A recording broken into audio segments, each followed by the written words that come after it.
Stop me if you've heard this before. Generic milquetoast white bread protagonist lives such a boring and average life that he wishes for something new, something exciting.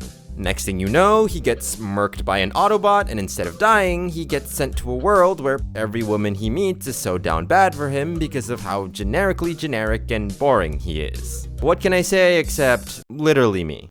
But if you have no idea what I'm talking about, I just described to you the plot of 90% of isekai anime that are out there. And the thing is, even after 10 whole years since the initial isekai boom, and with so many people getting tired of the genre, you would think that we would be getting less isekai anime, but in reality, we just seem to be getting more and more. Which begs the question, if you're not watching isekai, and I'm definitely not watching isekai, then why the fuck does the seasonal lineup still look like this? Because the people like him, they're the reason why this shit's still going on. While I do think the 2020s were some of the strongest years for isekai, everyone tends to forget that we had to climb a tall mountain of trash anime to get here. For every highly acclaimed isekai anime we got, we also got a whole lot of nothing alongside it. Yeah, you know about iconic animes like Overlord, but who could forget memorable titles like In Another World with My Smartphone, or the dumpster fire that was Masters of Ragnarok. And just when you think that the genre is starting to get stale again, there's always that one isekai anime that comes out and just brings everyone back in.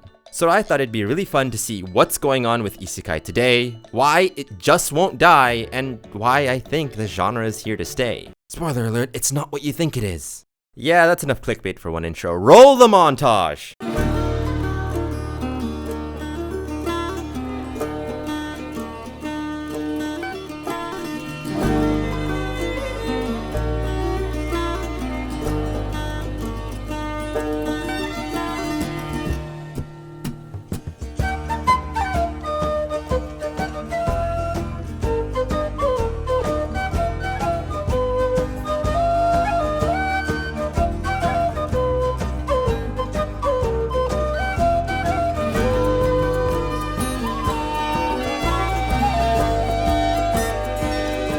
By now, I think everyone's familiar with the sudden rise of the isekai genre. But if by some chance you have no idea what an isekai anime is, and you're still watching this video for some reason, an isekai anime is an anime where the protagonist gets transported to another world that's not their own, either by getting reincarnated or by some weird anime logic.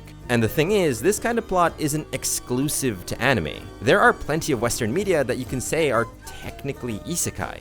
But what makes isekai anime so notorious is just how much there is of it. So many stories of bright-haired characters off to defeat the Demon King, yet oddly, we never seem to get there. And a lot of this can be chalked up to one website called Shousetsuga ni Naro. The best way I can explain what Shousetsuga ni Naro is that it's the Japanese equivalent to fanfiction.net or Wattpad if you really want to get degenerate. It's your usual self-publishing website where anyone can write their own original story and where others can read them, but unlike fanfiction.net or Wattpad, if your story is popular enough on Shousetsuga ni Naro, there is a chance it can be adapted into an anime. I'm not exaggerating when I say 90% of all isekai anime you see getting made are adaptations of serialized stories from this website. ReZero, Overlord, Mushoku Tensei, Rising of the Shield Hero, Konosuba. Big or small, if there was an isekai that came out in the last 10 years, chances are it came from Shousetsuga ni Naro. And if you look at some of the stories that have been adapted from the site, you can kind of see why a lot of isekai anime feels so samey. And that's because they're literal clickbait.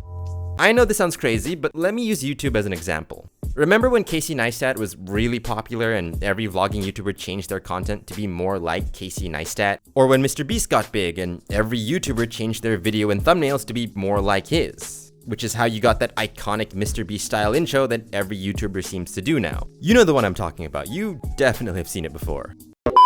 In this video, I set fire to this orphanage to see if I can become a wanted criminal.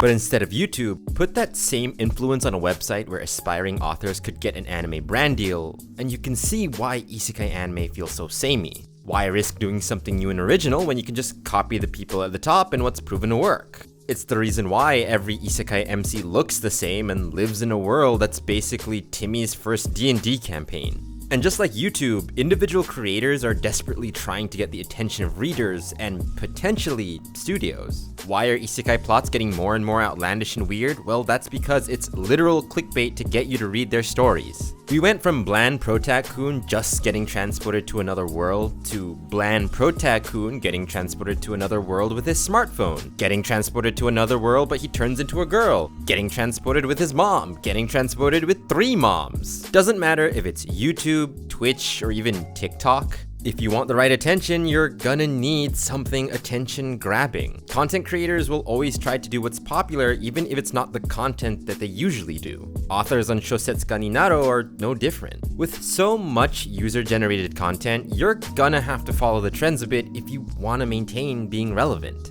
It's just that these are also the people in charge of making the animes that we could potentially see one day. Future animes with lovely titles like I, a demon lord, took a slave elf as my wife. But how do I love her? Reborn as a vending machine, I now wander the dungeon. I may be a guild receptionist, but I'll solo any boss to clock out on time. And my personal favorite, only 1 month ago until the end of the world, I decided to f my long-lost love who I spent many years together with. Which is a trick because this is not an isekai novel title, but a JAV. Yeah, I don't know how to segue out of this, so we're just gonna keep going. Now, is this an excuse for the mountain of trash that we got? No, but it does give you an idea of how there can be so much isekai to begin with. And if I can put on my tinfoil hat for a bit, I think the reason why isekai just won't die is because of one simple thing. It's easy. I don't talk about myself a lot on this channel as I do want to keep it strictly to anime and the things that I enjoy, but fun fact about me is that I've done actual voiceover work before. These weren't huge roles by any means, but they were big enough that I was commissioned for them and I had to negotiate my own rates. And if you've ever had to work commission, you'll know that age-old struggle. Do you take the job that you're super hyped for but pays you in literal peanuts, or the job that you dread but pays you enough to keep the lights on? In my opinion, isekai is this, but for anime studios. There are so many underrated mangas and light novels that I feel are deserving of an anime adaptation. But what comes with adapting those kind of stories are things like high production value and even higher fan expectations. Can you imagine if Ufotable dropped the ball on Demon Slayer and the fight scenes look like this? But if you mess up adapting generic isekai number 10,005, who's really gonna come after you? I don't know a lot about the business side of anime, but I'd imagine these shows are a low-risk, high-reward type deal. Oh, the isekai anime that we made flop? That's okay, we got a website full of stories like these, just pick another one. Oh, it didn't flop? Well, say hello to our new $1 million brand. I'd also imagine that isekai stories are probably easier to market. I rate the manga Goodnight Pun Pun pretty high because of its story, but there is no way for me to describe the manga that's easy. But if you were to see big boobad isekai harem on a billboard, that will pretty much tell you all you need to know. After all I've said, I'm not saying that isekai is this creatively bankrupt genre. Some of the top animes are isekai, so something is obviously working. But if I can say something, I understand why people like isekai. At the most simplest level, it's comfort food. In a medium where season 2s are never a guarantee, it must feel nice to be able to look at a show and just vibe. The best thing I can compare it to is the slice of life genre. You're not concerned with a season 2 with these kind of shows because you're just enjoying it for what it is. Isekai and slice of life fans are just dancing to their own tune, and I can't make fun of you guys for that. You guys have learned to have fun with these kind of shows. In a community that will call a show mid if it's not this genre redefining thing, it's easy to forget that not all anime needs to be this life-changing experience. Has the isekai genre come a long way since it started? Yeah. Do I think that there are still things that the isekai genre needs to improve on? Also, yeah. But it shouldn't sacrifice the fact that it is fun from time to time. Sometimes the best thing that a show can do is just make us feel good and that we can go along with it. In conclusion, isekai will never die. It'll just get reincarnated into another